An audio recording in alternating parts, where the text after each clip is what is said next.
So, what if I told you that one of the biggest clues to your heart disease risk isn't hiding in your chest, but it's right there, right around your waist? We're about to break down this surprising link between belly fat and heart health, and you'll see how it all starts deep inside your body in a way you probably never expected. You know, when you hear a top cardiologist say something like that, it just stops you in your tracks.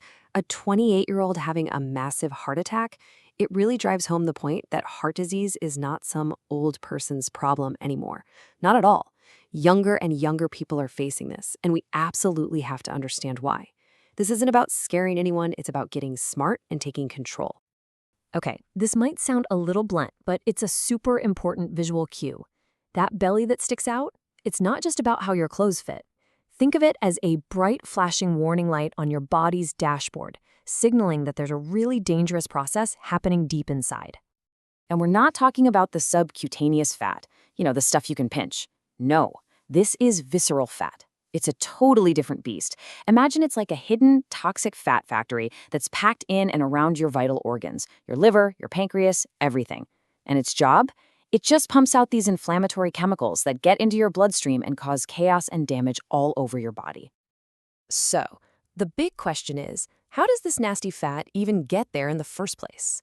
Well, it's not as simple as calories in, calories out.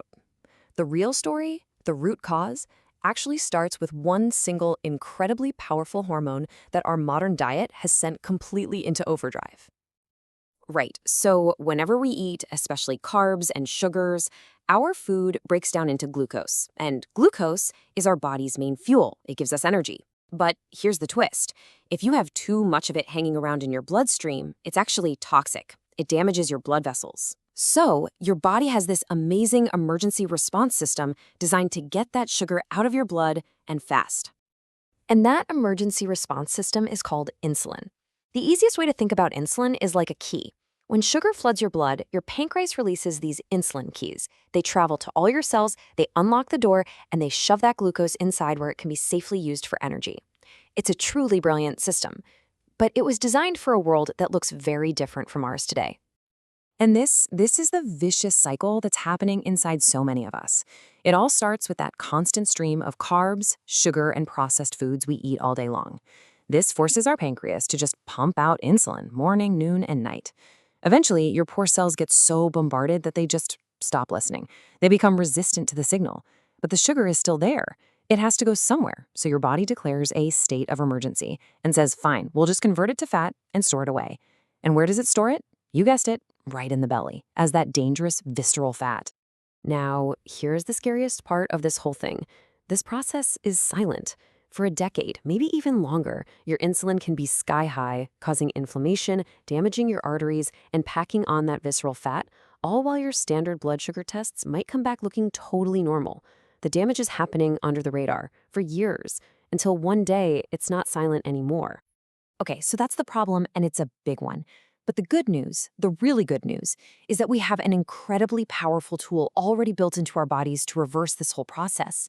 It doesn't cost anything, you don't need a prescription, and it goes right after the root cause, that constantly high insulin.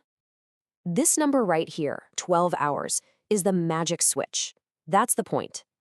Once you go about 12 hours without eating, your body uses up all the easy-to-burn sugar that's floating around, and then it's forced to flip a metabolic switch and start tapping into a different fuel source, your stored body fat. But here's the coolest part. When your body starts burning fat, where do you think it goes first? It's incredibly smart. It knows exactly which fat is the most dangerous, the most metabolically active. So it goes straight for that toxic, inflammatory, visceral fat around your organs. Fasting directly targets the very source of the problem. And this is exactly why fasting is fundamentally different than just going on a diet. See, when you just cut calories, your body kind of panics. It thinks there's a famine, so it slows down your metabolism to conserve energy, and it can even start burning precious muscle along with the fat. But fasting, it does the complete opposite. It keeps your metabolism humming, and most importantly, it lowers your insulin, which is the signal to your body to hold onto the muscle and let's burn that stored fat for energy. It's just a much, much smarter approach. All right, so we get it. We need to lower our insulin. But what's really fascinating, and maybe a little frustrating, is that some of the things we've been told are healthy can actually be working against us, keeping our insulin high and driving that inflammation. Yeah, some of these might actually surprise you. Let's take fruit. Eating too much of it, especially the super sweet stuff, means you're getting a ton of fructose, which goes straight to your liver and can contribute to fatty liver disease. Or how about calcium supplements? Some new research actually links them to an increased risk of cardiovascular problems. And that long, grueling jog you're doing, it might actually be causing more inflammatory stress on your body than you think. So, if spending hours on a treadmill isn't the best answer, what is? Well, it turns out that building muscle through resistance training, lifting weights, and doing short, intense bursts of exercise like sprints are way better. These methods are way less inflammatory, they're incredible for your hormones, and they do wonders for your overall heart health. When you take a step back and look at the big picture, the core of the problem becomes crystal clear. Our bodies, our genetics, they were designed for a natural rhythm of feasting and fasting. But in our modern world, we have access to food 24/7. We've created a constant, never-ending feast, and we've completely lost the other half of that essential health equation. So it leaves us with one final, really important question to ask ourselves. Are we only feasting? And could it be that just relearning how to fast is the key to getting our health back?